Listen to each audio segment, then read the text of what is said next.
para receber esses ensinamentos pelo coração e pelo intelecto, que nós possamos colocar em prática um pouquinho mais do que vamos aprender hoje. Graças a Deus. Graças a Deus, muito obrigado. Então, vamos lá, deixa eu dar início aqui, gente, mais uma vez. Bom domingo a todos, bom dia a todos. Espero que a voz tenha saído bem aqui, o som e a imagem. A gente hoje vai fazer o estudo público sobre, que o tema é muitos chamados e poucos escolhidos. Eu quero mais uma vez agradecer a equipe doutrinária do Sunrise. Nós somos extremamente felizes por ter uma equipe doutrinária muito, muito dedicada, muito estudada, e a gente trabalha em muita colaboração, né, para a gente trazer os temas, né, e revisar os materiais tanto do ESD quanto do estudo público, né, e o volume de contribuição é muito grande, então eu tenho um carinho e uma gratidão muito grande aí, então vou agradecer em especial o Guga e o Henrique, que sempre me ajudam, né, e a equipe de instrutores também da nossa casa. Então vamos lá, eu vou tentar aqui fazer aqui, tô emulando aqui uma apresentação, né, até com o meu clicker aqui na mão, vamos ver se funciona hoje. Tô com saudade, né, em vez de ficar na frente do computador. Deixa eu ver se funciona. Logicamente, quando a gente precisa, não funciona, né? Deixa eu ver aqui se ele muda. Se não mudar, a gente vai na... muda. Vamos lá, gente. Então, hoje a gente vai estudar o capítulo 18 do Evangelho segundo o Espiritismo. Muitos chamados, poucos escolhidos. Esse capítulo, como vocês podem ver aqui, tem vários itens que são bastante interessantes de se estudar. Bom, gente, uma outra chamada aqui. Nós temos tá tendo uma tormenta aqui em Houston, então é sempre possível que a luz apague e caia. Então, se isso acontecer, eu vou entrar no plano B aqui, que eu vou fazer a conexão pelo meu celular, tá? Então, só sabendo que aqui o tempo ruim um pouquinho aqui, que pode atrapalhar. A gente nunca sabe o que acontece numa reunião virtual. Voltando aqui, então, a gente tem esse capítulo que tem várias passagens, né? Que é a parábola do festim de bodas, a porta estreita, nem todos que dizem Senhor, Senhor entrarão no reino dos céus, muitos pedirá aquele que muito recebeu, e aí vem a instrução dos Espíritos dar àquele que tem, e pelas suas obras é que se reconhece o cristão. Então, hoje só vamos tocar o primeiro, né? Então já fica um convite aí para todos de estudarmos, além dessa primeira parte, o capítulo 18, isso vai mostrar e nos traz aí um sentido muito grande de humildade, porque a gente nota quanto temos que estudar ainda, né, do Evangelho. Só uma pequena parte vai nos dar tanto material para reflexão, e aí, se Deus quiser, fica uma vontade, né, de estudar mais, despertado no coração de todos. Nós também vamos, ao longo aqui do material, fazer referência a outras obras que a gente recomenda, que nós recomendemos, a gente vai ver como a literatura espírita é rica, seja a codificação ou as obras complementares, e nesse tempo aqui de Covid, né, de reclusão, é uma boa época para a gente né, se dedicar a ler um pouquinho mais da codificação e ver como que ela é rica. Bom, vamos lá, gente. Então, se a gente continuar, nós vamos encontrar em Mateus, capítulo 22, versículo 1, a parábola do festim de bodas. Só lembrando quando que Jesus falou essa parábola, né? Ele estava, corrige-me aí, Guga, se eu errar aqui nos fatos históricos, mas é quando Jesus tinha ido a Jerusalém, né? E aquela foi a última visita dele antes de ser julgado e crucificado. E, se não me engano, era a época da Páscoa. E ele, então, ali era interpelado muitas vezes pelos doutores da lei que ou estavam tentando, né, como sempre, para incriminá-lo. Então, eles estavam sempre tentando enganar o Cristo. E ele aproveitava esses encontros, né, para ensinar. Então, é quando ele falava das parábolas. E aí, vamos ver, o que Mateus, então, nos traz? Mateus nos traz o seguinte, olha só. Falando ainda por parábolas. Então, eu quero lembrar, antes de mais nada, que não é que a gente, os estudiosos, eles estejam tentando interpretar o que Jesus dizia, e não é que eles estão concluindo que Jesus falava em parábolas. Isso aqui é Mateus que escreve no começo da passagem, falando ainda por parábolas. O que quer dizer o seguinte, era claro naquela época para os evangelistas e todos os que o seguiam, que Jesus falava em parábolas. Então, o fato dessas historinhas que Jesus contava, do fato delas serem muito significativas para a época, não é um acidente, ela é proposital. Eles entendiam. A gente que às vezes não entende, né? A gente esquece que o que Jesus estava fazendo naquela época é usando a cultura da época para ensinar. Portanto, que é um pouco complicado para nós, às vezes, tentar entender o que Jesus estava dizendo. Mas para a época eles sabiam, né? Como diz Mateus, aí há 2000 anos atrás, ele falava, falando ainda por parábolas, Jesus lhe disse. E, portanto, é tão confortante ter a doutrina espírita que nos traz ou que nos confirma o que Jesus quis dizer quando ele falava isso. Então, vamos passar por essa passagem aqui, pedaço a pedaço, para a gente absorver o que Jesus quis dizer.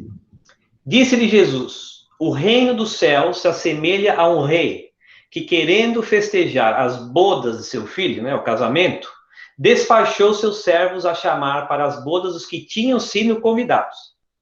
Estes, porém, recusaram ir. O rei despachou outros servos com ordem de dizer da sua parte aos convidados: preparei o meu jantar, mandei matar os meus bois e todos os meus cevados. Tudo está pronto, vinde às bodas. Vale a pena saber se ela conseguiu acessar? Ele, porém, sem se incomodarem com isso, lá se foram, um para a sua casa de campo, outro para o seu negócio. Então, a gente já vai esmiuçar isso um pouco mais. Continuando, os outros pegaram dos servos e os mataram, depois de lhes haverem feitos muitos ultrajes. Sabendo disso, o rei se tomou de cólera e, mandando contra ele seu exército, exterminou os assassinos e lhes queimou a cidade. Então disse a seus servos: o festim das bodas está inteiramente preparado, mas os que para ele foram chamados não eram dignos dele. E depois as encruzilhadas e chamai para as bodas todos quanto encontrares. Os servos então saíram pelas ruas e trouxeram todos os que iam encontrando, bons e maus. Na sala das bodas se encheu de pessoas que se puseram à mesa. Tá todo mundo conseguindo ver? Se não tiver, eu faço o share de novo, que eu sei que deu um pequeno probleminha. Você pode fazer, você tem que fazer, Eduardo, porque complicou aqui. Então, só deixa eu fazer, então. A gente faz de novo, sem problema. Vamos lá. Então, gente, e a seguir, entrou em seguida o rei para ver os que estavam à mesa, e dando com um homem que não vestia túnica nupcial, disse-lhe: meu amigo, como entraste aqui sem túnica nupcial? O homem guardou silêncio. Então disse o rei à sua gente: atai-lhe as mãos e os pés e lançai-os nas trevas exteriores. Aí é que haverá prantos e ranger de dentes, porquanto há muitos chamados, mas poucos escolhidos. Então, gente, olha só, quanta simbologia, né? Quantas alegorias. Complicado a gente entender isso aqui. Vamos esmiuçar isso daqui ao longo dos próximos minutos. Lembrando que Jesus, além de ser o Espírito perfeito que ele era ele mesmo um profeta. Então, Jesus ali já contava o que aconteceu, o que estava acontecendo e o que ia acontecer. Então, a gente vai ver nessa passagem aqui, curta, a quantidade de referências e de sinais, advertências que ele estava dando. Quando Jesus falava, nessa época, ele sabia que nós estaríamos aqui 2000 anos depois estudando, mas naquela hora a advertência dele era geralmente para os doutores da lei. Uma advertência para o povo hebreu, em primeiro lugar, porque nós vamos ver, o povo hebreu foi o escolhido no sentido de que era o primeiro povo a quem foi revelado e que foi codificado o Deus único. Foram os primeiros a aceitarem o Deus único publicamente. Então, vamos entender um pouco o que aconteceu aqui, gente. Então, o que quis dizer Jesus? O que é a festa de bodas, né? O que Jesus quis dizer? A festa de bodas é o reino dos céus, é um mundo espiritual, é o reino de Deus. O rei é Deus. Os primeiros convidados, né? Lembre-se que eles foram convidados, Deus, né? O rei preparou tudo, convidou, e eles não aceitaram. E aí, eles enviaram, o rei enviou de novo os seus servos, né, para chamar outros convidados, e os servos foram massacrados. Então, o que Jesus está contando aí? Ele está falando que foram os primeiros chamados, o que o Evangelho nos traz, se vocês lerem o Evangelho, os Espíritos, né, nos esclarecem que foram os primeiros, o povo hebreu foram os primeiros chamados por Deus ao conhecimento da sua lei. Os enviados são os profetas. E quantos profetas tiveram um fim trágico, né? A história da Bíblia, a história dos profetas, é mais ou menos um filme de terror, né? Para quem estudou, a quantidade eles nunca acabam bem, né? Todos os profetas acabaram sendo mortos de alguma maneira um pouco trágica, porque as pessoas, principalmente os doutores da lei, se revoltavam contra eles. Então, aqui, suas palavras quase sempre não eram escutadas, suas advertências desprezadas, muitos foram massacrados como servos da palavra. Então, lembre-se disso, que isso também foi perguntado num estudo anterior, né, que os hebreus não foram os únicos a conhecerem o Deus único, não foram os únicos a terem a percepção do Deus único. Mas o que é especial do povo hebreu é que os Espíritos nos esclarecem. Antes da vinda do Cristo, com exceção dos hebreus, a grande maioria dos povos eram idólatras e politeístas. Algumas pessoas já tinham a noção do Deus único, mas os hebreus foram os primeiros a praticar publicamente o monoteísmo. Foram os primeiros a codificar na Torá o Deus único e a publicamente se declararem seguidores do monoteísmo ao invés do politeísmo. E por isso é que a gente fala que a primeira revelação foi com Moisés e com o povo hebreu, né? Quando eles codificaram. A segunda revelação foi quando Jesus veio à Terra e quando se codificou nos evangelhos a Boa Nova, o Deus de amor. E a terceira revelação é quando se codificou na doutrina espírita a compreensão da vida espiritual, da vida imortal, né, do espírito e do intercâmbio entre nós aqui na Terra e os espíritos. Então, novamente, esses são marcos não porque, por exemplo, ninguém conhecia o espiritismo, a vida espiritual. Muitas pessoas ao longo dos séculos entendiam a vida espiritual, tinham a noção que o espírito continuava vivo, tinha a noção de que se poderia comunicar com espíritos, mas foi Kardec que codificou um sistema ao redor disso, que é a doutrina espírita. Então, por isso que a gente chama da revelação. Vamos lá, continuando. O que é, então, convidar a todos? Lembre-se, então ele convidou os primeiros e eles não aceitaram. O que Jesus quis dizer? Nós convidamos ao povo hebreu e vocês, apesar de estarem preparados, não entenderam. O povo hebreu se ateve à forma e não ao conteúdo, né? Não se transformou em seu coração. Portanto, o rei manda, então, convidar todos que se encontrarem. Que era o quê? Levar o conceito de Deus a todos os povos. Lembre-se que até aí, Jesus estava ali. Jesus já estava antecipando, antevendo, né, como o cristianismo seria espalhado pelo mundo. O trabalho que fez Paulo, né? Paulo de Tarso, que era Saulo de Tarso, que virou, né, o apóstolo dos pagãos, se não me engano, que quer dizer que ele foi, ou dos gentios, né, o apóstolo dos gentios, onde ele foi levar o cristianismo fora de Israel, fora do povo hebreu, né, e ele espalhou o cristianismo que nós conhecemos hoje. E aí Jesus já está antevendo isso. Isso é uma profecia. Então ele fala: fora, contudo, injusto acusar-se o povo inteiro de tal estado de coisas. A responsabilidade tocava principalmente aos fariseus e saduceus, que sacrificaram a nação por efeito do orgulho e do fanatismo de uns e pela incredulidade dos outros. Então, ele deixa claro aqui que nem todos, né, nem todos no povo hebreu estavam nesse estado de não entender o Deus de amor. Mas Jesus falava principalmente aos fariseus e saduceus, que eram quem pregavam a lei e acabaram perdendo o íntimo, né, a essência da palavra de Deus, e criaram todo um sistema de rituais e um sistema de demonstrações exteriores, em vez de se preocupar com a transformação pessoal. Então, pois eles, sobretudo, que Jesus identifica nos convidados que se recusam a comparecer ao festim de bodas. Depois acrescenta: vendo isso, o Senhor mandou convidar a todos os que se fossem encontrados nas encruzilhadas, bons e maus.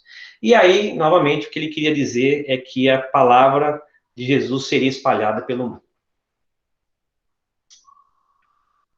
E ao final, né, se a gente lembra da passagem, todos vêm até as bodas, o rei vai ali ver como é que está as bodas, e ele percebe que é uma pessoa que não está usando a túnica nupcial, e aí fala, né, você não pode estar aqui, né, até uma passagem um pouco dura, mas o que queria dizer Jesus nesse caso, né? Não vestir a túnica nupcial é não ter puro coração. Então vamos lá.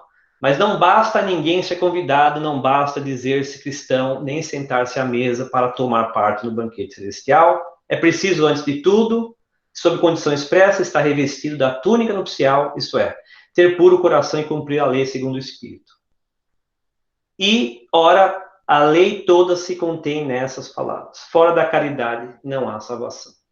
Então, a mensagem que Jesus quis deixar, no caso de muitos os chamados e poucos escolhidos, é basicamente essa noção de que a verdade espiritual, a verdade do Deus de amor, ela tem sido espalhada, né, na Terra, a partir dessas revelações, e nós vamos entendendo e atendendo a esse chamado lentamente, né, de acordo com cada um.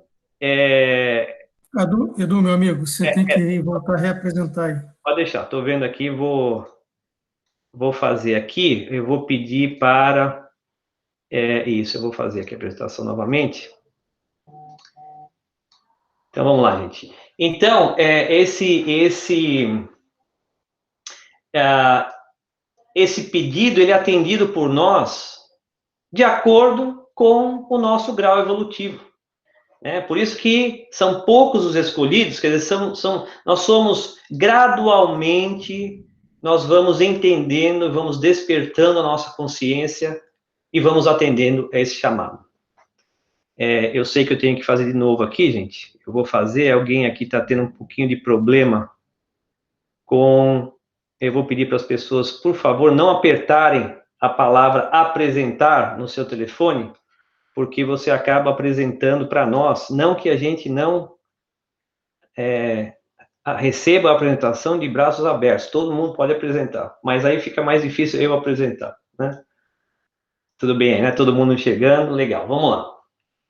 Então, vamos destilar um pouco isso aqui, né, gente? A gente, geralmente, quando escuta falar sobre quem são chamados, né? Ô, gente, eu vou pedir mais uma vez, alguém está apertando, acho que está apertando a apresentar. Então, quando vocês forem né, entrar na apresentação aí no seu telefone, por favor, não aperte a tela apresentar, porque acaba aparecendo a sua tela e não a minha. Então, eu vou mais uma vez aqui fazer a minha apresentação. E quem são os chamados, então? A gente sempre pensa o seguinte, né, que os chamados são os missionários. Né? Quando a gente escuta falar sobre quem são chamados, né, na minha cabeça, pelo menos, né, aparecem essas grandes figuras. Né? Chico, o Divaldo, né, são os missionários que foram chamados. Mas não é isso, né, que a gente quer dizer. Né? Não é só os missionários. Certamente os missionários são chamados, não tenha dúvida. Quem teve aí a oportunidade de já assistir o filme do Divaldo, consegue ter alguma ideia do desafio que é esse chamado, né? Como que um espírito dessa alçada, desse alcance, tem que estar preparado, né, para desempenhar o papel que ele foi chamado a desempenhar, quantos obstáculos, quantas oportunidades de falha ele teve, e realmente, para o tamanho do trabalho que ele foi chamado a fazer, a dificuldade é muito maior. Mas nós não precisamos e não somos todos chamados a sermos missionários ainda. Alguns de nós talvez, mas a grande maioria de nós, eu aqui incluído, nosso chamado, ele é mais simples, eu diria. E está de acordo com o nosso nível de evolução, porque a natureza não dá saltos e Deus nunca viola as nossas consciências. E aí, às vezes, a gente acha que entende o nosso chamado, né? Quantas vezes a gente tem essa discussão interna, né? Com a gente mesmo, falando, poxa, eu já entendi a palavra de Deus, eu já li o Evangelho, eu já li o Livro dos Espíritos, e agora eu estou pronto a fazer o bem. Mas ainda falta alguma coisinha para fazer o bem. Aí a gente começa a colocar condições, né? A gente fala, por exemplo, eu vou fazer o bem quando eu ganhar na loteria. Quando eu ganhar na loteria, eu vou fazer o bem, eu vou ajudar os outros, né? Vou comprar casa para a família, vou doar para os pobres, vou abrir uma caridade. Então a gente coloca essa condição, né, que para a gente atender o que nós achamos que é o nosso papel, nós estamos dependendo, né, dessa condição financeira. Ou então, a gente fala, não, mas... Edu, meu querido. Oi. Você tem que representar aí, por favor. Ah, ok. Desculpa. Vou representar, Guga, não tem problema nenhum. Vamos lá. Então, a gente pensa que nós vamos virar, a gente coloca, né, na nossa cabeça que nós vamos virar missionários. E a gente fala, olha, quando eu não consigo, né, desempenhar o que eu quero na minha vida diária, então eu vou ter que abandonar tudo e vou lá para a Indonésia, e vou ser missionário na Indonésia, vou ser missionário em algum local, né, e acho que só ali eu posso cumprir o meu papel.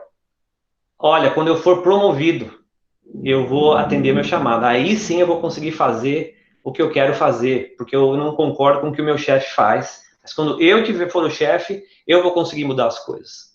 Quando eu mudar de empresa, porque nessa empresa que eu estou, eu não consigo fazer as coisas como eu quero. Mas se eu mudar de empresa, se eu for trabalhar para aquela outra empresa, aí eu vou conseguir. Quando eu mudar de cidade, que aqui no Brasil não dá, ou nos Estados Unidos não dá, eu vou para a Europa, ou eu vou para o Japão, ou eu vou para o Canadá, ou eu vou para algum lugar, porque ali eu vou conseguir ser o que eu quero ser, e eu vou conseguir realizar o que eu quero realizar. Ou eu vou virar diretor do Centro Espírita, porque esse Eduardo aí não sabe o que está fazendo, esse Gustavo, esse pessoal todo aí não sabe o que está fazendo. Quando eu virar diretor do centro, eu vou resolver o problema. Então, a gente, eu aqui estou brincando um pouco, né? A gente deposita a nossa capacidade de atender ao nosso chamado, que nós achamos que é o nosso chamado, numa condição externa, numa condição que, aparentemente, nessa conversa interna, não está sob o nosso controle. Né? Ela tem que acontecer algo para me dar as condições de eu atender o chamado, de eu mudar como eu acho que devo mudar, de eu fazer o que eu acho que eu posso fazer de bem para o mundo ou para as pessoas que estão ao meu lado. Mas é isso que nos ensina o Espiritismo, o que nos fala a doutrina. E eu vou aproveitar que o meu amigo Guga me lembrou que o nosso querido Livro dos Espíritos completou ontem 163 anos. Então, parabéns, né, para o trabalho que o nosso querido codificador fez. Lembrando que essa obra é uma obra segura, a codificação é uma referência segura, e a gente pode estar estudando ela hoje, daqui a 100 anos, 200 anos, 300 anos, e ela vai ser atual. Porque cada vez que a gente lê, a gente aprende de novo. E eu agradeço muito a oportunidade de ter estudado, né, de ser pedido para que eu possa estar aqui compartilhando e estudando com vocês. Então, o que nos fala a doutrina? Quando somos chamados, gente? Nós somos chamados quando reencarnamos. Cada reencarnação é um chamado. A reencarnação é um presente que Deus nos dá. Como cada dia é um presente, cada reencarnação é uma oportunidade de atender aos nossos chamados. Sabemos que nós planejamos a nossa encarnação. A gente faz uma lista de objetivos que nós queremos atender. E quando não estamos em condição de participarmos da nossa reencarnação, do planejamento da reencarnação, e às vezes acontece, existe uma equipe de irmãos evoluídos, né, de espíritos que têm um coração magnânimo, que fazem esse planejamento para nós, sabendo do que nós precisamos. Mas muitos de nós já tivemos condição de participar da nossa reencarnação. E fazemos a lista de itens que nós queremos atingir. E ali é o nosso chamado. E onde é que estão esses chamados? Então, essa lista de objetivos são os nossos chamados. Onde é que eles estão? Eles estão lá no outro emprego? Eles estão na loteria que eu vou ganhar? Eles estão em outra cidade que eu vou mudar? No outro país que eu vou mudar? Eles estão no outro cargo que eu vou assumir? Eles estão em primeiro lugar ao nosso redor. Né? A gente estuda e lê e é relembrado através da codificação, das obras de André Luiz, né? Através do Chico, das palavras de Emmanuel, das palavras de Divaldo. Nós somos relembrados o tempo inteiro que esse chamado nosso não é lá a milhares de milhas, ele está aqui ao nosso lado, é a nossa família em primeiro lugar. Esse é o nosso chamado e os objetivos que nós temos que fazer. No nosso trabalho, naquela dificuldade que nós temos, ali está o nosso chamado. É exatamente nas dificuldades que nós temos na família, no trabalho, na escola, na vizinhança onde moramos, no centro espírita que participamos. Em todas as dificuldades estão os nossos chamados. A gente não precisa buscar lá fora. Isso já foi programado para nós.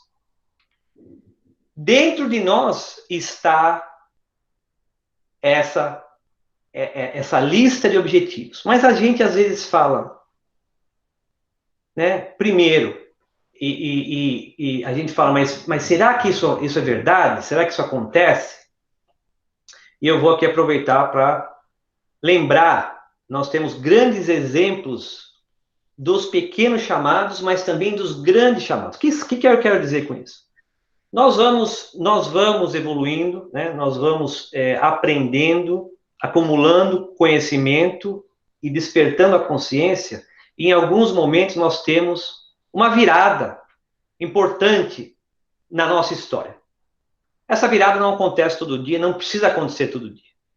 Essa virada, para muitos de nós aqui, talvez tenha acontecido quando a gente conheceu o Espiritismo, se encantou pelo Espiritismo, nos chamou a atenção e nós viemos ao encontro da doutrina. Ali, alguma coisa mudou para nós, fundamentalmente. E aí, a partir dali, nós escolhemos um outro caminho e que estamos trilhando esse caminho todos os dias, inclusive hoje. Então, a gente não precisa ter essas mudanças dramáticas todos os dias. Mas a gente aprende sobre essas mudanças dramáticas, né? Que é quando a gente chega naquele ponto em que estamos preparados para mudar, mas às vezes não queremos mudar. No livro Há 2000 anos, para quem não leu, eu recomendo a série de Emmanuel, que conta a própria história do Emmanuel, ao longo de várias encarnações, são vários livros. E no livro Há 2000 anos, Emmanuel conta o primeiro encontro que ele teve com o Cristo. Imagine encontrar com o Cristo. Eu não vou conseguir aqui transmitir com toda a riqueza o que o livro transmite, mas eu quero dar, assim, um gostinho do que foi esse encontro. Emmanuel era um senador. Ele era parte do Império Romano. Imagine o Império Romano, que dominava o mundo da época. Ele era um senador do Império. Ele se chamava Públio Lentulus. Para quem lembra da história, a filha de Emmanuel, a filha do senador Públio Lentulus, ficou doente. A mãe, que já tinha conhecido Cristo, está desesperada, porque a filha não se curava, e ela diz ao Emmanuel, ao Públio Lentulus, por favor, vá buscar esse rabi, esse mestre que todos falam, porque ele pode nos ajudar. E o coração do Emmanuel, né, o coração do Públio, já estava sendo transformado ao ponto de que ele sabia dentro dele que existia alguma verdade ali com Cristo. Mas lembre-se, ele era um membro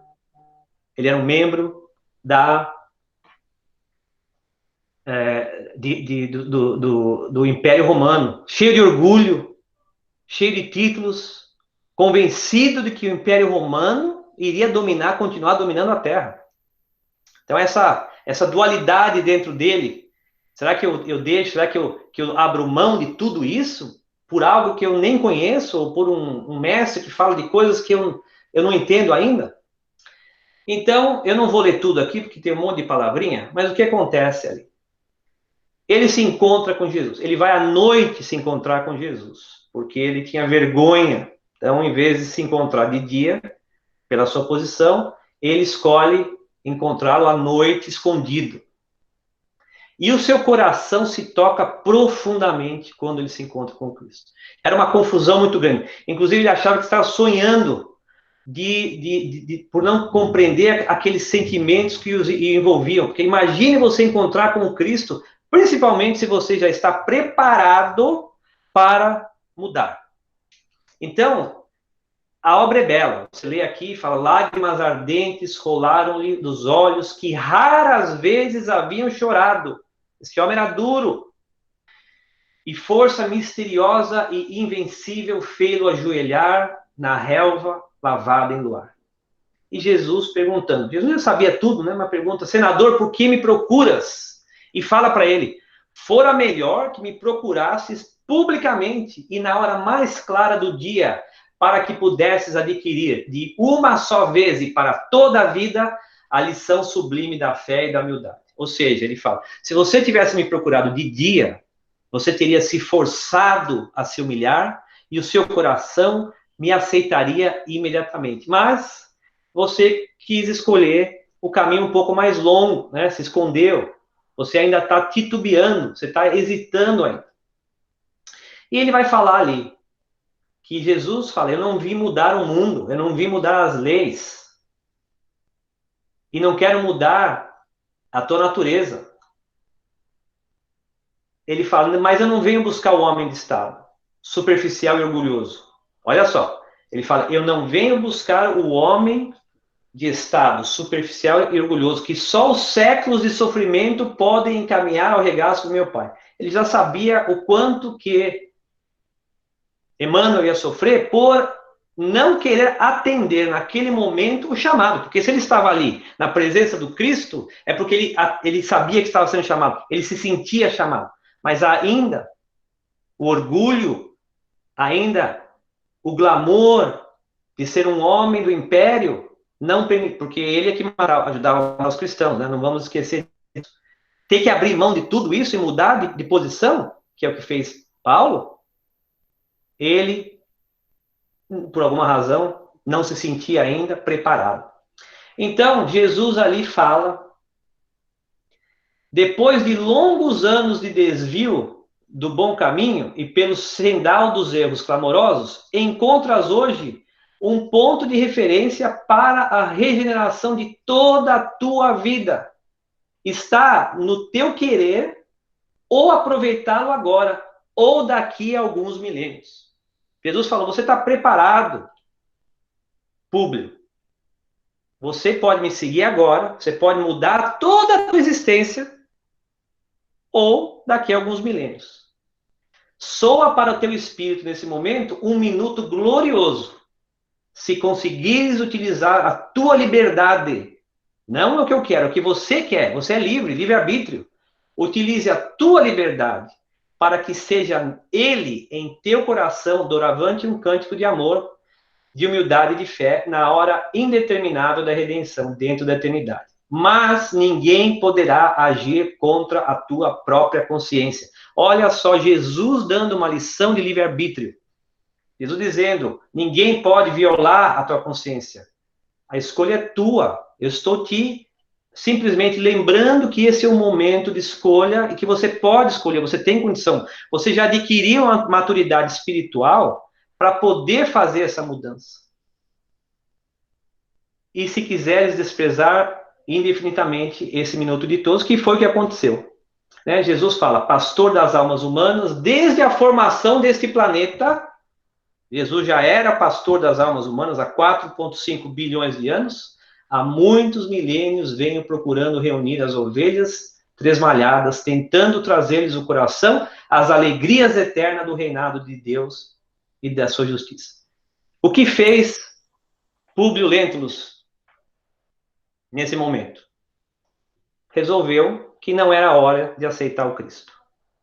E aí nos deixou várias obras, né? Há 2000 anos, eu acho que depois 50 anos depois, Ave Cristo, ou seja, são várias obras onde Emmanuel conta da sua jornada de sofrimento, quando ele entendeu o mal que ele tinha feito aos cristãos, finalmente, ele entendeu o mal, e aí, pela sua própria consciência, resolveu viver todas essas encarnações até o dia de hoje, se redimindo de não ter escutado naquele momento o que ele poderia ter escolhido. Então, novamente, gente, esse é um exemplo dramático. Eu não estou dizendo que todos nós estamos nesse momento. Muitos de nós já fizemos a escolha. Novamente, muitos de nós que estamos aqui nessa reunião, fizemos essa escolha quando encontramos a doutrina espírita. E ali tocamos o nosso coração e já mudamos, e vamos mudando. Mas é interessante a gente escutar e entender, né, como que às vezes, numa escala menor às vezes, nos encontramos em algo parecido. Temos dentro de nós aquela voz que nos fala, olha, é hora de mudar. Mas, por várias razões, geralmente radicadas no orgulho e no egoísmo, a gente ainda resolve que não vou, né? Novamente, não podemos violar a nossa própria consciência. Essa é a beleza da reencarnação. Temos tempo, Deus não nos obriga a nada. Temos a escolha, temos o tempo, mas por que não refletir? Por que não pensar? Por que não aproveitar? E quando a gente fala que isso está dentro de nós, né? A gente fala, olha, isso está tudo dentro de nós. Mas que história que é essa que está dentro de nós? Como é que eu vou saber o que eu tenho que fazer? Onde é que está escrito? Eu não vim com manual de instrução. Onde é que está o manual de instrução? Não tem. Né? O bebezinho não vem com manual de instrução. Novamente, na questão 393 do Livro dos Espíritos, para lembrar que Kardec perguntou todas essas perguntas que nós temos, Kardec perguntou aos Espíritos. Como pode o homem ser responsável por atos e resgatar faltas de que não se lembra? A gente reencarna, mas não lembramos. Como pode aproveitar da experiência de vidas de que se esqueceu? Concebe-se que as tribulações da existência lhe servissem de lição, se recordasse do que as tenha podido ocasionar. Então Kardec pergunta assim, mas que história é essa? Como é que eu posso aproveitar o que está acontecendo na minha vida se eu não lembro? Eu não sei o que, eu não estou lembrando que eu cometi faltas contra os meus familiares. Eu não lembro disso. Como é que eu vou resolver esse problema? E os espíritos, mais uma vez, com muita paciência, nos lembram. Em cada nova existência, o homem dispõe de mais inteligência e melhor pode distinguir o bem do mal. Então, para começar, eu vou citar aqui uma frase fantástica do meu querido filósofo Guga, que sempre nos lembra que nós somos a melhor versão de nós mesmos nesse momento. Se nós acreditamos na lei de evolução, hoje eu sou o melhor Eduardo que existiu. E vocês, cada um de vocês é o melhor Guga, Luciana, Henrique, Silvia, Dani. Nós somos a melhor versão do que nós já fomos, porque essa é a lei da evolução, a gente não volta para trás. E os espíritos estão falando, em cada nova existência, a gente recebe um upgrade. A gente está mais inteligente do que antes. Então já temos condição, com a nossa inteligência atual, de distinguir o bem e o mal. Mas se isso não bastar, né, ele fala, aonde está o mérito se a gente se lembrasse do passado? Primeiro, se nós lembrássemos tudo, onde é que está o mérito da gente enfrentar as nossas dificuldades? Quando o espírito volta à vida primitiva, à vida espírita, diante dos olhos, ele enxerga tudo que aconteceu. Quando a gente desencarna e volta para o plano espiritual, a gente consegue enxergar o nosso passado e falar, ah, meu Deus, é verdade, eu tinha que me reconciliar com aquela pessoa. A gente vê o que nós fizemos e a gente vê como poderia ter evitado. E aí nós buscamos uma nova existência, a gente faz o planejamento reencarnatório. Vou me reconciliar com fulano, beltrano, ciclana, vou fazer isso, vou fazer aquilo, vou estudar. E aí, onde fica isso guardado? Ele fala, primeiro, que nós temos o nosso guia. Nós temos primeiro um guia, um espírito protetor, chamamos às vezes de anjo guardião, que nos foi dado para nos guiar e nos vai inspirar. Por isso que temos que orar. Hoje no ESE nós estudamos com a Érica o poder da prece. A prece, essa conexão com o alto, a conexão com o nosso próprio mentor, nos permite que ele nos inspire, nos fale lá dentro. Lembre-se, vai se reconciliar com aquela pessoa. Olha, não perca essa oportunidade que está se abrindo para você. Não deixe esse compromisso faltar. E isso se manifesta na parte frisada aqui, dando-lhe uma espécie de intuição dessas ideias.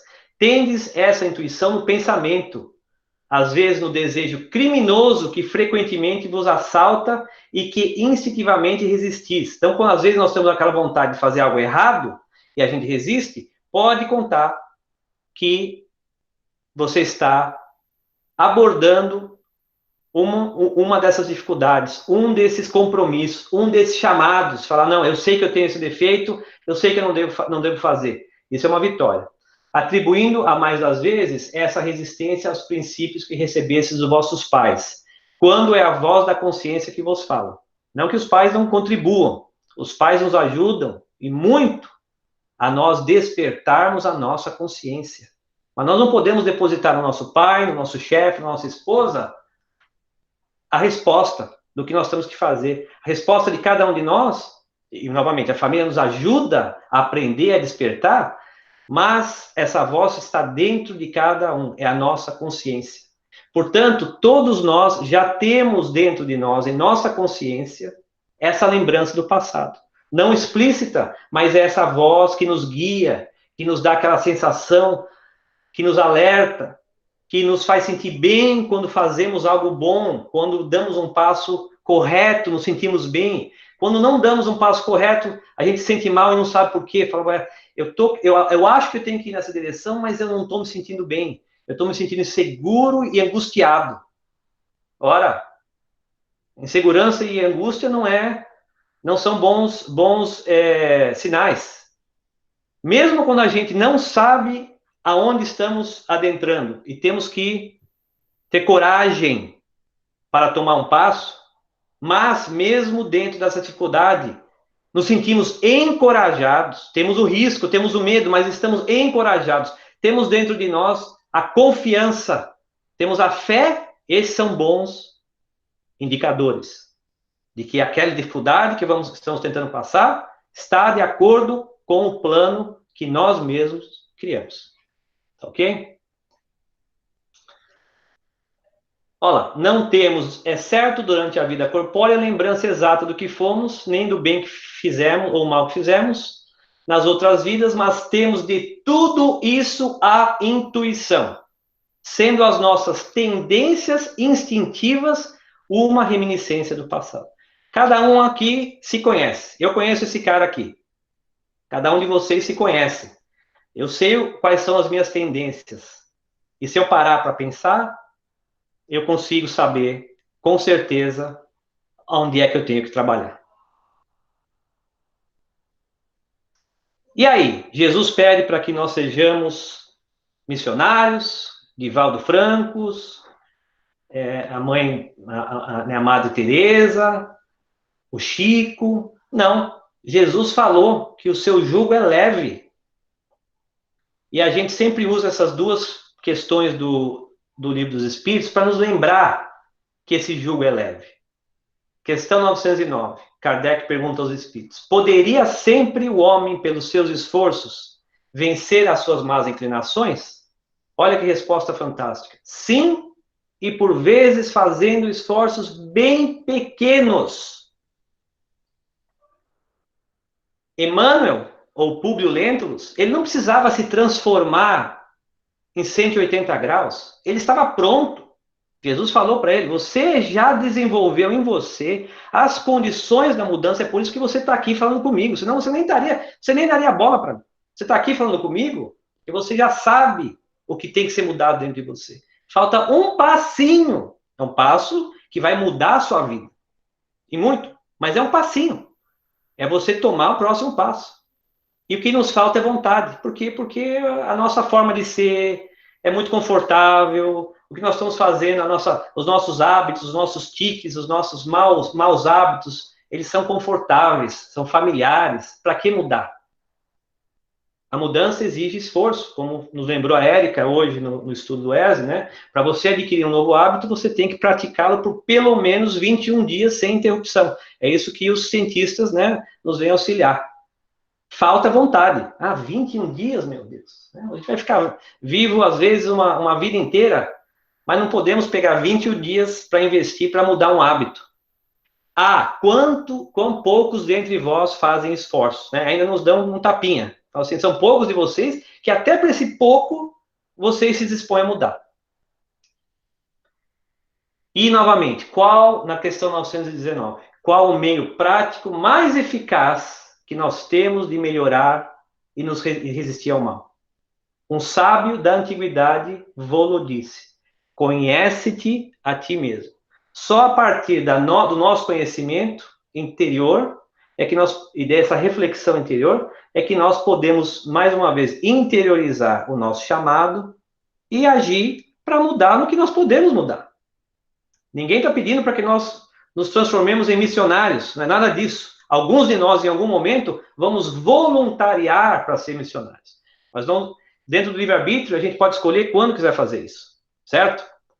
O que nos é pedido é o que está ao nosso redor. Não vamos pensar em grandiosidade antes de termos atendido o que está ao nosso redor, a nossa família, o nosso trabalho, os nossos amigos, né? Então, eu trouxe aqui, gente, aqui até achei muito curioso daqui, já apresentei antes, mas sempre, até para um momento aqui de leveza e humor, esse National Science Foundation, alguém que tinha muito tempo disponível, resolveu contar quantos pensamentos nós temos por dia. Eu não tinha a menor ideia, e ainda não tenho, porque eu não parei para pensar quantos pensamentos tenho por dia. Bom, alguém contou, eu não sei se é verdade ou não, isso aqui pode ser fake news, mas o exercício, ainda assim, é muito interessante. Alguém contou que, em média, temos 50 mil pensamentos por dia, o que não é um exagero, porque a gente acorda pensando, continua pensando e não consegue parar de pensar. Se alguém conseguir parar de pensar, me avisa, porque é muito difícil. A gente pensa, então é muito possível que a gente tenha 50 mil pensamentos por dia. E aí se analisou um grupo de pessoas, a qualidade dos nossos pensamentos. 40% são preocupações que nunca acontecerão.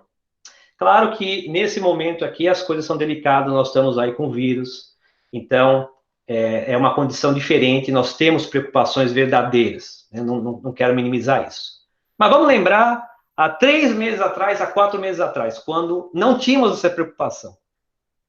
Com certeza, tínhamos quase metade dos nossos pensamentos com coisas que não aconteceram. A gente gosta de ficar angustiado, a gente gosta de ficar estressado. Ai, meu Deus, e se eu perder o emprego? Tá, o emprego tá tudo bem. Ai, meu Deus, se eu ficar doente. Ai, meu Deus, se acontecer isso, se meu filho acontecer isso, com a minha filha, com isso. A gente gosta de testar a nossa falta de fé e ficar preocupado com coisas que nós temos zero controle. Mas isso preenche os nossos pensamentos. 30% são fatos que já aconteceram. Então, além da gente se preocupar com o que nós não temos controle, a gente fica remoendo o passado. Ah, meu Deus, ela me falou isso. Oh, meu Deus, ele me falou isso. Ah, se eu soubesse, eu teria feito diferente. Ficamos com remorso, com culpa, com raiva. Isso já aconteceu. Temos que olhar para frente, gente. Se fizermos algo, ok, aprendamos, está na nossa consciência, utilizemos aquilo como conhecimento e vamos adiante. E não ficar preso no passado. 12% são relacionados à saúde. Claro que se essa pesquisa fosse feita hoje, esse número seria muito maior, né? Ele consumiria uma grande parte dos 40%, com razão. Mas nós, normalmente, mesmo quando temos a saúde boa, estamos preocupados com a saúde. Somos ansiosos. 10% são distrações. Ah, vou ficar lá no Facebook, vou ficar no WhatsApp, vou ficar lendo um monte de coisa, vou ficar me distraindo. Estou me distraindo. Né? E não é que nós não precisamos distrair no bom sentido, precisamos relaxar, sem dúvida nenhuma. Precisamos meditar, relaxar, tranquilizar. Mas o que eu estou falando aqui são distrações. São atividades inúteis, né? Como o Eduardo lendo a pesquisa da qualidade do nosso pensamento. Uma brincadeira, pelo menos eu consegui usar isso daqui no estudo, mas a gente fica, às vezes, vagando, né? Vagando por espaços que não estão ligados a nada de prático que a gente pode fazer. Novamente, se a gente está relaxando, está ok.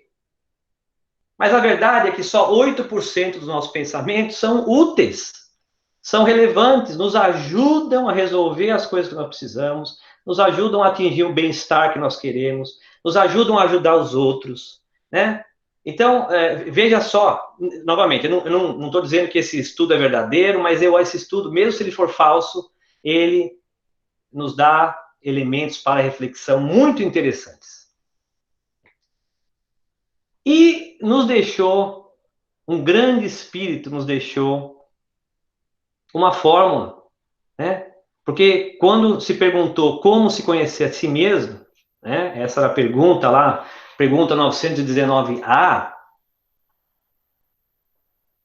Kardec falou, a resposta, né, do conhece a ti mesmo, Kardec falou, conhecemos toda a sabedoria desta máxima, porém a dificuldade está precisamente em cada um conhecer-se a si mesmo. Qual o meio de consegui-lo? E aí veio Santo Agostinho, que foi que mais um missionário, mais um homem que nos deixou exemplos de vida, e ele é parte da equipe de espíritos que ajudou a codificar a doutrina espírita, e ele várias vezes durante a codificação se manifestou. E ele se manifestou nessa questão. Eu vou resumir, porque a leitura é mais longa e muito interessante, mas ele fala o seguinte, olha só, vou dar um exemplo, faz o que eu fazia quando estava na Terra. Todo dia, ao fim do dia, antes de dormir, eu interrogava a minha consciência. Dava uma olhada em tudo que eu tinha feito no dia. E perguntava a mim mesmo se eu não faltei algum dever que eu deveria ter feito.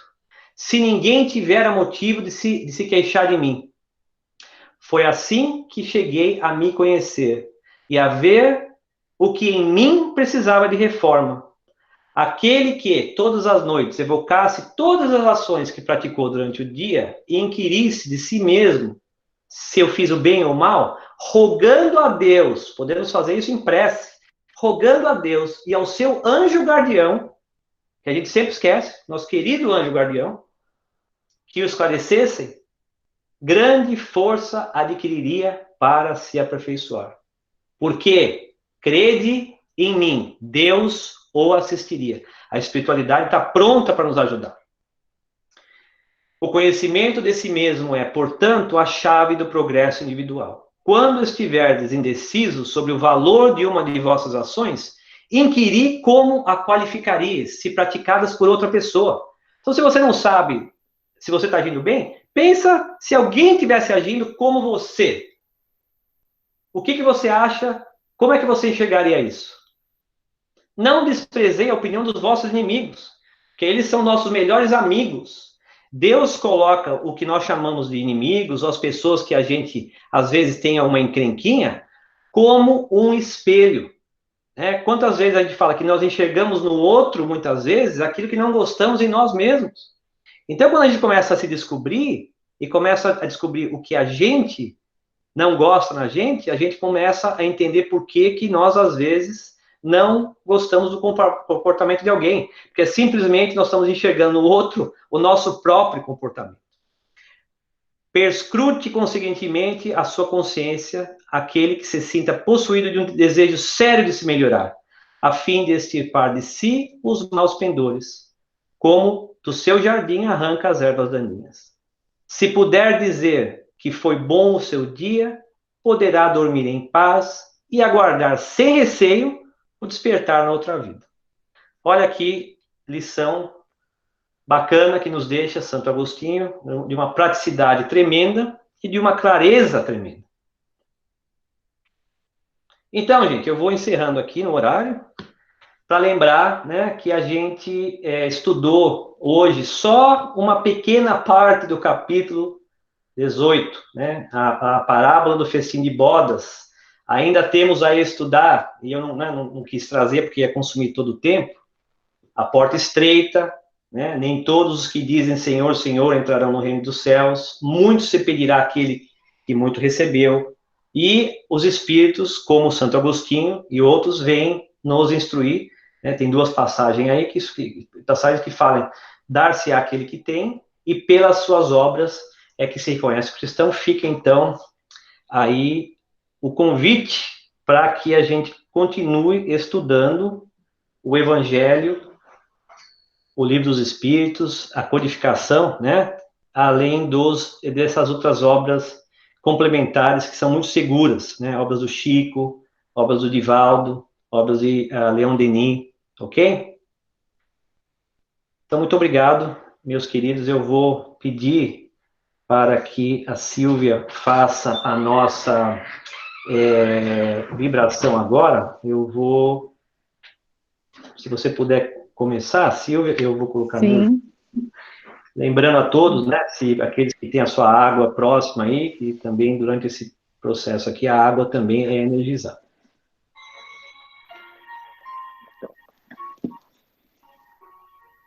Então, banhados por esses fluidos que recebemos durante o curso do ESG e da reunião pública, vamos iniciar a irradiação a todos os encarnados e desencarnados. Deus nosso Pai, de infinito amor e bondade, Jesus, nosso bom e amado Mestre, mentores espirituais e amado codificador da nossa doutrina Allan Kardec e todos os espíritos amigos. Agradecemos essa grande oportunidade de estarmos todos reunidos para buscarmos o nosso autoconhecimento através da doutrina espírita. Pedimos nesse instante que possamos receber as energias do alto entrando em nossos corpos e harmonizando cada célula, entrando em nossas mentes, elevando nossos pensamentos, sentimentos e aumentando cada vez mais nossa imunidade física e psíquica. Pedimos, Senhor, que o que há de melhor em cada um de nós desperte e irradie, iluminando todas as nossas ações e pensamentos, para que possamos caminhar conforme as tuas leis. Vibremos por todos que estão na nossa tela mental, encarnados e desencarnados, levando a eles essa energia maravilhosa que estamos irradiando. Vibremos por todos aqueles que estão na nossa caixa virtual de irradiação e todos aqueles que foram mencionados nas nossas irradiações e preces diárias. Vibremos por todos que estão sendo atingidos negativamente pelo Covid-19. Todos, Senhor, encarnados e que desencarnaram nos últimos meses e dias. Vibremos para que eles se sintam fortalecidos, protegidos e amparados. E pelos seus anjos guardiões e reconhecidos amorosamente pelos seus familiares e por todos nós. Irradiemos para todos aqueles que são essenciais em todas as frentes de trabalho, desde aquele que cuida de cada doente até aquele que faz possível trazer os alimentos e tudo mais para que cheguem em nossas casas. E também para todos os seus familiares. Para os desencarnados, pedimos entendimento, apoio da família espiritual e o reencontro com a paz divina através da prece. Para todos nós encarnados, pedimos que possamos receber, através das intuições e estudo, o entendimento para tornarmos esses dias uma fonte de aprendizagem, onde possamos enxergar com os olhos da espiritualidade amiga e que assim sintamos lá no fundo das nossas almas que essa nossa morada neste planeta pode ser muito mais plena se seguirmos os exemplos de amor e caridade do nosso Mestre e Irmão Jesus Cristo. Pedimos, Pai, que atue nas mentes daqueles que governam materialmente este planeta, que eles possam ser tocados por sua luz divina e que, sintonizados com os amigos espirituais, possam tomar as decisões mais acertadas. Cuida, Senhor, dos nossos idosos, de todos aqueles que passam por violências, por todas as nossas crianças e jovens que se encontram em situação de risco. Que cada um de nós nos sintamos fortalecidos e empáticos em ajudar com o pouco ou muito que tivermos, materialmente ou espiritualmente. Pedimos, Senhor, por todos os espíritos equivocados, que eles possam encontrar em cada um de nós e na espiritualidade amiga um bom exemplo e que assim busquem o caminho do bem, do perdão e da fé. Vibremos por todas as famílias, para que elas possam buscar através do Evangelho do Lar, das conversas edificantes, das preces diárias e do estudo, a harmonia e o equilíbrio, tornando assim a convivência diária virtuosa e que possamos passar para as nossas crianças e jovens os teus exemplos e a tua palavra. Vibremos por todas as religiões que levam os ensinamentos de Deus, mas vibremos amorosamente pelo movimento espírita, que tem a missão de levar o Consolador prometido humildemente a todas as nações. Que nesse momento, todas as nações desse planeta possam receber essa chuva fluídica, equilibrando todo o planeta com cada ser vivente. Que Maria Santíssima possa levar nossas súplicas, mas que, acima de tudo, possamos crer como ela nos desígnios de Deus, nosso Pai, que é pura misericórdia e amor. E assim, terminamos essa irradiação sentindo-nos renovados em esperança, fé e certeza que todos somos amparados e que nossas orações são um elo com Deus, nosso Pai. Que assim seja. Que assim seja. Obrigado. E da Silva, vou pedir então ao amigo Antúlio para encerrar a nossa reunião com uma prece. Queridos companheiros, em agradecimento por essa abençoada manhã de domingo, onde nos foram trazidas reflexões sobre a prece, sobre o nosso chamamento e pela oportunidade de doação através das irradiações. Agradecemos a todos os companheiros, encarnados e desencarnados, responsáveis pela proteção e pela preparação desse ambiente de estudo de hoje. Que possamos estar cientes da importância da doutrina que nos foi trazida, e lembrando que ontem foi a comemoração da publicação do Livro dos Espíritos, 163 anos atrás. Que estejamos protegidos durante toda essa semana, que estejamos unidos na distância, conectados no isolamento e, principalmente, irmanados no Evangelho de Jesus. E assim, em nome de Deus, nosso Pai, Jesus, o nosso querido Mestre, e dos mentores e mentoras da nossa casa, vamos encerrando os estudos e a redação de hoje, dizendo graças a Deus. Graças a Deus, obrigado, amigo Antúlio. Claudinha, não sei se você tem algumas palavras finais aí, se precisa fazer algum anúncio. Sim. Você poderia abrir para mim, Eduardo, na parte onde está escrito Volunteer Activities? Posso sim, é aqui. Bom dia a todos. Gostaria de lembrar que no nosso website nós temos uma parte onde nós colocamos algumas sugestões de atividades voluntárias onde as pessoas podem fazer nas suas comunidades, nas suas vizinhanças. Mas hoje eu gostaria também, enquanto as pessoas leem aqui a lista, eu gostaria de falar do nosso atendimento fraterno, que o Sunrise continua fazendo atendimento fraterno, e esse atendimento está sendo virtual. Eu estou colocando aqui na parte do chat aqueles irmãos que estejam nos ouvindo, que gostariam de ter acesso ao atendimento fraterno, passar o e-mail para a Gisele. Eu estou colocando aqui agora no chat o e-mail dela, e aquele e-mail que nós passamos com os links da palestra, se você passar para baixo do e-mail, tem uma fotinho que tem 2 mãos segurando um coração. Ali também está essa informação sobre o atendimento fraterno. Então, porque às vezes nós temos irmãos que possam estar nos ouvindo e que gostariam de ter esse atendimento, e ainda está disponível. Só gostaria de deixar bem claro para todos o e-mail da Gisele, quem tiver interessado. E também uma opção também local para as pessoas locais, que nós tivemos algumas perguntas.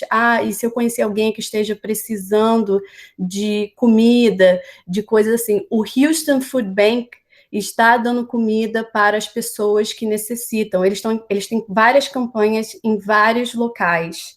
Então, a melhor opção é olhar no website deles ou ligar para eles e ver aonde você está, aonde a pessoa necessitada está, qual é a campanha naquele local.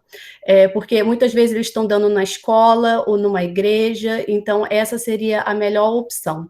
E, Eduardo, por último, gostaria de lembrar no nosso website, se você voltar lá na página principal, lembrar que a nossa caixinha está também disponível, onde atividades, lá onde está escrito Prayer List Irradiation, que as pessoas podem colocar o nome. Se você clicar aí, vai abrir uma outra tela, onde no centro nós temos a nossa caixinha, onde nós colocamos os nomes dos encarnados e desencarnados, e aqui seria a nossa caixinha virtual, a nossa a listinha virtual, que quem submeter e será passado para o grupo de radiação. Então, hoje, esses seriam meus avisos. Muito obrigada a todos e boa semana. Obrigado, Claudinha. Um último aviso só, Guga, se você quiser me lembrar, temos uma apresentação live, né, com o César Said, na quarta-feira. Não sei se o Guga está disponível aqui, ele me pediu para lembrar. Eu acho que isso vai ser divulgado por e-mail. Eduardo, eu posso falar. Pode, por favor. Eu posso falar. Então, quarta-feira agora, o Sunrise, além de ter o website, nós temos o Facebook, né? A página do Facebook. Então, na quarta-feira agora, às 7h30 da noite, o horário local aqui de Houston, nós vamos ter esse bate-papo, né? Sobre a pandemia e psicologia. O bate-papo seria em português e será... nós vamos ter... Essa informação foi passada por e-mail e poderão ser feitas perguntas. Quem quiser fazer alguma pergunta para o César Said, enviar por e-mail para o Sunrise até segunda-feira ao meio-dia, né, até a hora do almoço, para que nós possamos passar as perguntas para o César. Mas, novamente, nós teremos esse bate-papo com o César às 7h30 no Facebook Live. Está sendo feito com o Kardec Spiritist Society, que é o grupo de Houston, outro grupo Centro Espírita de Houston, o Sunrise também. Ok. Muito bem, muito obrigado. Muito obrigado a todos. Obrigado, Claudinha, obrigado, Guga, obrigado, Érica, e a todos. Imagina, obrigado você, meu amigo Eduardo, aí, pelo carinho, por dividir aí seus conhecimentos, suas reflexões. Muito bom estudo, muito obrigado. Obrigado a todos. Aí um bom final de domingo e até semana que vem. Semana que vem, gente. Tchau, tchau. Manda isso aqui para mim. Não saiu. Manda o que para você? Um link, um negócio que eles puseram da palestra que eu quero ver. Eles vão anunciar isso.